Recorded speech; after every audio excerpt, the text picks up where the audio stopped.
lessons of the sheet metal kingdom. We're going to talk about this tool here. Often when we're installing special fasteners, we need some help. And I'll show you an example. This is a typical nut plate. They're found all over aircraft, and hopefully that'll zoom. But if you notice, this nut plate requires 3 holes to be drilled, and they have to be pretty precise. I'm not going to say it can't be done with measure and careful layout, but I will say this.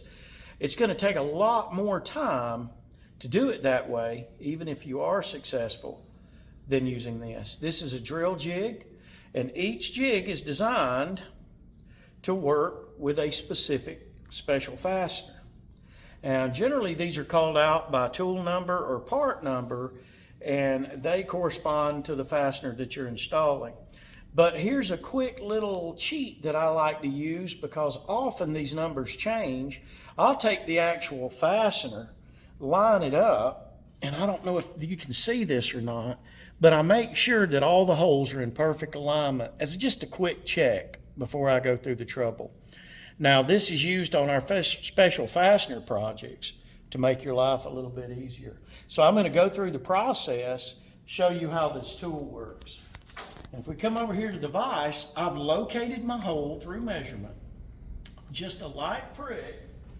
And the other key to using these successfully is only use the exact bits that are specified for the tool.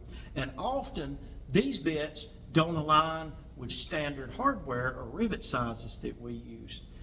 For example, this pilot hole, the initial hole, is a number 10 bit, which is pretty common. But the smaller bits are actually a little different. But let's start with the pilot hole. I'm going to carefully align. As a matter of fact, I'm going to drop my material to get a little better leverage. I'm going to align my bit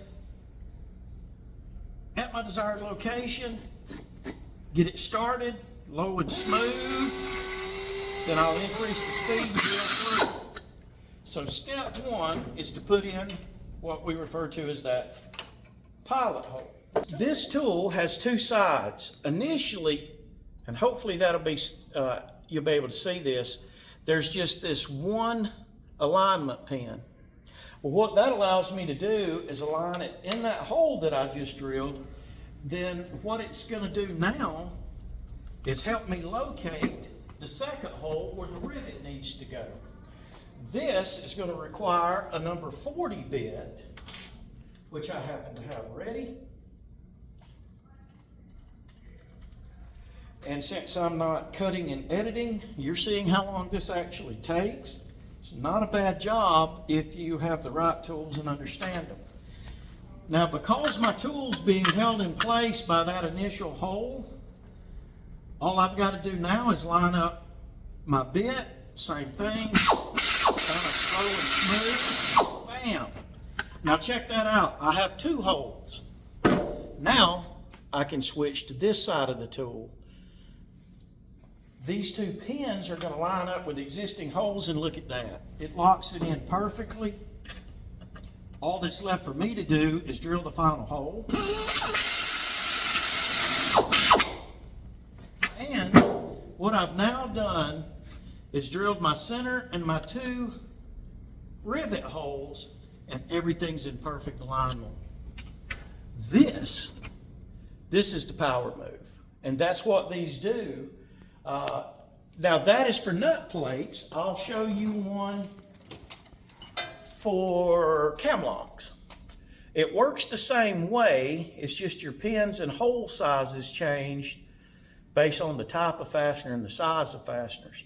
So having these drill jigs or drill guides make installation of special fasteners really easy. I hope that tip helps you out. If you're on this project, by the way, congratulations. You've made it right to the end. And remember, as always, do good work and be safe.